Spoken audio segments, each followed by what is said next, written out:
கருப்புளுந்தில் சூப்பராக ஒரு ரெசிபி பார்க்கலாம். அதுக்காக 1/4 கிலோ அளவுக்கு கருப்புளுந்தை ஒரு தடவை தண்ணீரை களைஞ்சிட்டதுக்கப்புறம் வேறு தண்ணியில் 30 நிமிஷம் ஊற வச்சு எடுத்துக்கலாம். பொட்டுக்கடலை, முந்திரி பருப்பு, 3 ஏலக்காய் சேர்த்துட்டு பவுட்ரு பண்ணி எடுத்ததுக்கப்புறமா பேரிச்சம்பழம், 1/4 கப் பால் சேர்த்து பேஸ்ட்டாக அரைச்சிக்கலாம்.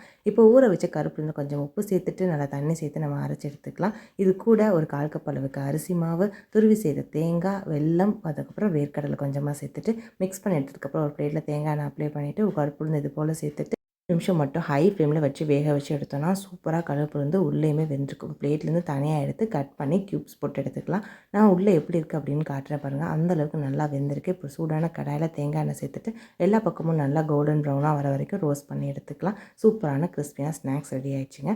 இப்போ ஒரு கடாயில் 400 ml அவளுக்கு நல்லாவே கட்டியான பால் சேர்த்துட்டு அரைச்சி வச்சுருக்கிற பவுடர், அப்புறம் பேரிச்சம்பழம் பேஸ்ட்லாம் சேர்த்ததுக்கப்புறமா வேக வச்சுருக்கிற அந்த கருப்புளுந்தை குட்டி குட்டியாக க்யூப்ஸாக நம்ம பாலில் சேர்த்துட்டு ஒரு தடவை நல்லா மிக்ஸ் பண்ணிவிட்டு 2 நிமிஷம் லோ ஃப்ளேமில் வச்சு எடுத்தால் சூப்பரான பாயாசம் ரெடி.